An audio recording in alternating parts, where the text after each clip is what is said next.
প্রিয় দর্শক ভাইরা, আমাদের পাবনায় গত 2 দিন আগে এত বৃষ্টি হওয়ার হয়েছে, এত ভারী বৃষ্টিপাত হলো। তারপরে দেখেন কৃষকেরা এই রকম নরম জমিতেই আবারও সেচ দেওয়ার জন্য উঠে পড়ে লাগেছে। এই সাত সকালবেলায় এই গণেশ ভার্টিক্যাল পাম্প দিয়ে একটা পাটের জমি অলরেডি সেচলো। এই যে সামনের জমিটা, আসলে এত বৃষ্টি হয়েছে তারপরও এদের মানে জমিতে আর কি মনে হচ্ছে যে এখনো শুকনাই রয়েছে, জমি শুকনাই আছে। যার কারণেই মনে হয় এই যে গণেশ ভার্টিক্যাল পাম্প দিয়ে তারা এই জমি আবারও সেচ দিচ্ছে। বৃষ্টিতে তাদের মনে হচ্ছে যে বৃষ্টিতে তাদের আশানুরূপ আসলে চাহিদা মেটে নেই, পানি সংকট ছিল।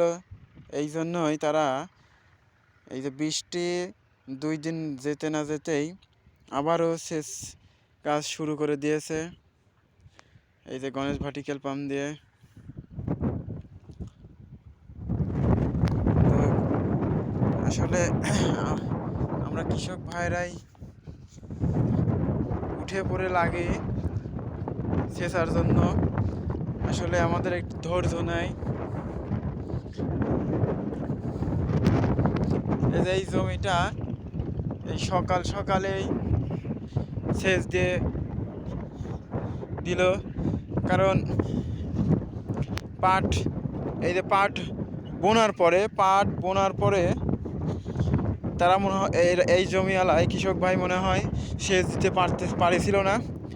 এই জন্য বৃষ্টি হওয়ার পরেও আশানুরূপ পাটের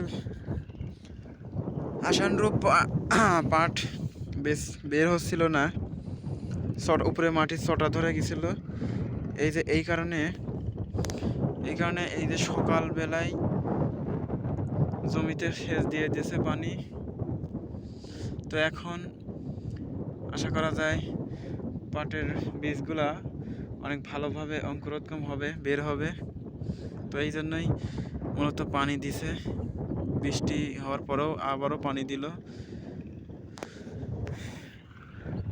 তো আপনারা যারা আমার চ্যানেলে নতুন, অবশ্যই ভিডিওটি সাবস্ক্রাইব করে রাখবেন। আরও বিভিন্ন এরকম ভিডিও পেতে বেল আইকনটি বাজিয়ে দিবেন। তো আজ এই পর্যন্তই। আল্লাহ হাফেজ।